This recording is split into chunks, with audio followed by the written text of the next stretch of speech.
Bismillahirrahmanirrahim. Assalamualaikum warahmatullahi wabarakatuh.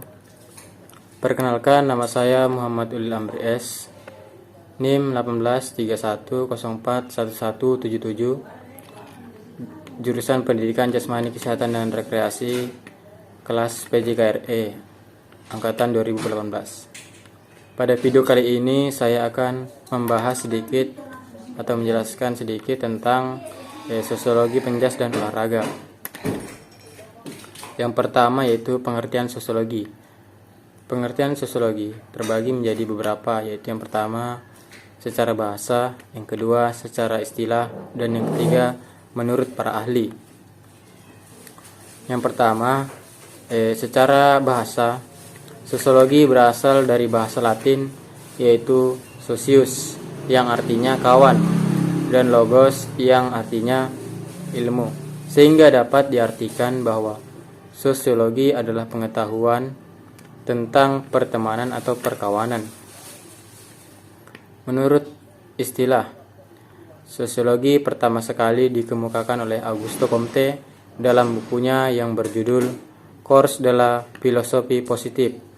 Menurut Comte, sosiologi adalah ilmu pengetahuan yang mempelajari tentang hubungan antara manusia dengan manusia lainnya dalam sebuah kelompok masyarakat. Sedangkan menurut para ahli, menurut Sujono Sukamto, sosiologi adalah ilmu yang memusatkan perhatian pada pencairan kehidupan kelompok dan produk yang dihasilkan dari kehidupan kelompok tersebut. Sedangkan menurut P.J. Bauman, sosiologi adalah sebuah ilmu yang mempelajari hubungan sosial antara sesama manusia atau individu dengan individu, individu dengan kelompok, serta kelompok dengan kelompok, sifat dan perubahan sosial, lembaga sosial, serta ide-ide sosial lainnya. Yang kedua yaitu ruang lingkup olahraga. Ruang lingkup olahraga terbagi menjadi 3, yaitu olahraga pendidikan, olahraga prestasi, dan olahraga rekreasi. Olahraga pendidikan. Olahraga pendidikan adalah olahraga yang dapat diselenggarakan sebagai bagian proses dari sebuah pendidikan. Olahraga prestasi. Olahraga prestasi yang dimaksudkan di sini adalah olahraga yang sebagai upaya untuk meningkatkan kemampuan dan potensi olahragawan dalam rangka meningkatkan harkat dan martabat bangsa. Yang terakhir yaitu olahraga rekreasi. Olahraga rekreasi dapat dilakukan sebagai bagian proses pemulihan kembali kesehatan dan kebugaran seorang atlet misalnya. Yang selanjutnya yaitu ruang lingkup sosiologi. Ruang lingkup sosiologi terbagi menjadi 2, yaitu sejarah dan manajemen dan ekonomi. Yang pertama yaitu sejarah, yaitu berhubungan dengan catatan kronologis, contohnya usaha kegiatan manusia beserta prestasinya yang dibuat dan itu tercatat atau sebagainya. Yang kedua yaitu manajemen. Manajemen yaitu pihak-pihak yang membuat kajian berkaitan dengan apa yang dialami oleh pelaku atau warganya tersebut. Yang ketiga yaitu ekonomi. Ekonomi beserta kegiatan usahanya serta prinsipil yang berhubungan dengan produksi, distribusi, dan pemakaian sumber kekayaan alam lainnya. Menurut Sujono Sukamto,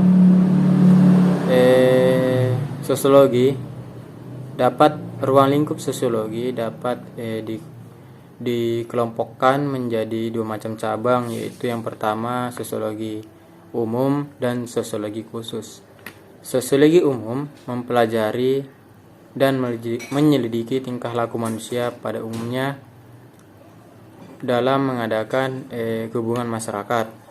Sedangkan sosiologi khusus adalah ilmu yang mempelajari dan menyelidiki bermacam-macam sektor kehidupan bermasyarakat dari segi kehidupan tertentu. Contoh sosiologi khusus menurut Sujono Sukamto, yang pertama yaitu sosiologi politik, yang kedua sosiologi pembangunan, dan yang ketiga adalah sosiologi industri. Sosiologi politik. Sosiologi politik di sini membahas tentang masyarakat dalam hubungannya dengan politik. Yang kedua, sosiologi pembangunan. Sosiologi pembangunan di sini membahas tentang masyarakat di dalam pembangunan. Yang ketiga yaitu sosiologi industri, membahas tentang masyarakat dalam dunia industri. Yang selanjutnya yaitu definisi dalam sosiologi. Definisi sosiologi terbagi menjadi 3, yaitu yang pertama sosial, yang kedua sosialisasi, dan yang ketiga adalah sosiologi. Yang pertama sosial. Sosial dapat berarti kemasyarakatan. Contohnya yaitu kasta, struktur sosial urutan derajat kelas sosial dalam masyarakat mulai dari terendah sampai ke tertinggi. Yang kedua yaitu sosialisasi. Sosialisasi adalah sebuah proses penanaman atau transfer kebiasaan atau nilai dan aturan dari suatu generasi ke generasi lainnya dalam sebuah kelompok atau masyarakat. Yang ketiga yaitu sosiologi. Sosiologi berasal dari bahasa Latin yaitu socius yang berarti kawan atau teman, sedangkan logos yang berarti ilmu pengetahuan. Sosiologi olahraga adalah sosiologi terapan yang dikenakan pada olahraga, sehingga dapat dikatakan sebagai sosiologi khusus yang berusaha menaruh perhatian pada permasalahan olahraga. Yang selanjutnya yaitu kajian ilmu olahraga. Kajian ilmu olahraga di sini terbagi menjadi 2, yaitu secara mikro dan secara makro. Secara makro, kajian ilmu olahraga difokuskan pada upaya-upaya meningkatkan kualitas dan kuantitas teori dan hukum pendukung ilmu olahraga, sehingga dihasilkan temuan-temuan yang dapat memperkokoh keberadaan olahraga sebagai fenomena aktivitas gerak. Yang kedua adalah secara makro. Kajian ilmu olahraga yang diarahkan pada aspek fungsional kegiatan olahraga bagi siapapun yang terlibat langsung maupun tidak langsung. Bidang kajian menurut Eisman menyatakan bagian dari teori sosiologi yaitu yang dimasukkan dalam ilmu olahraga yaitu sistem sosial dan masalah figur sosial. Yang kedua, menurut Plasner, dalam studi sosiologi olahraga menekankan pentingnya perhatian yang harus dikerahkan pada pengembangan olahraga. Yang ketiga, menurut Philip dan Madge, menulis buku Woman and Sport, Woman and Sport menguraikan tentang fenomena kewanitaan yang aktif melakukan pandangan dari sudut sosiologi. Yang selanjutnya adalah wanita dan olahraga. Wanita dan olahraga ini terbagi menjadi 4, yaitu kesempatan baru, kebijakan pemerintah, aktivitas wanita, dan kesehatan dan kebugaran jasmani. Tipe-tipe sosialisasi. Tipe-tipe sosialisasi terbagi menjadi 2, yaitu yang pertama adalah formal, yang kedua adalah informal. Formal tipe ini contohnya itu seperti pendidikan di sekolah dan pendidikan di luar sekolah. Sedangkan yang informal yaitu contohnya itu seperti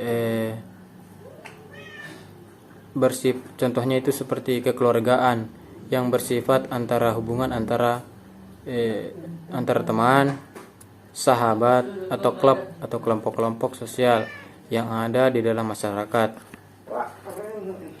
Yang selanjutnya adalah proses sosialisasi. Proses sosialisasi terbagi menjadi dua, yaitu agen sosial, yang kedua adalah situasi sosial. Agen sosial adalah proses untuk memperlakukan anak. Contohnya itu seperti anak belajar berperilaku melalui learning atau tatap muka. Yang kedua adalah situasi sosial. Situasi sosial di sini adalah faktor yang mempengaruhi atau yang berpengaruh terhadap partisipasi dalam olahraga dan keterampilan berolahraga, ialah lingkungan di mana kegiatan bermain dapat dilakukan. Yang selanjutnya yaitu adalah pengaruh negatif dalam olahraga, dalam kegiatan olahraga. Yang pertama adalah gelisah, yang kedua adalah takut, yang ketiga adalah marah, yang selanjutnya adalah pengaruh positif dalam kegiatan olahraga. Pengaruh positifnya di sini adalah yang pertama yaitu nilai dasar, yang kedua yaitu fair play, yang ketiga pengaruh positifnya yaitu kontrol sosial, yang keempat adalah sosialisasi, dan yang kelima adalah perubahan sosial. Kesimpulan yang dapat saya ambil di sini adalah olahraga telah sekian lama dapat dilakukan, dan olahraga tersebut telah diapresiasikan sedemikian tinggi sebagai media untuk menunjukkan hegemoni, sehingga untuk menyelenggarakan dan menciptakan para pelakunya telah diupayakan berbagai pendekatan dengan melibatkan berbagai disiplin ilmu yang disebut pendekatan interdisiplin, yang disebut pendekatan yang didasarkan pada pengetahuan dari ilmu psikologi, sosiologi, anatomi, dan fisiologi. Terima kasih. Wabillahi taufiq wal hidayah. Wassalamualaikum warahmatullahi wabarakatuh.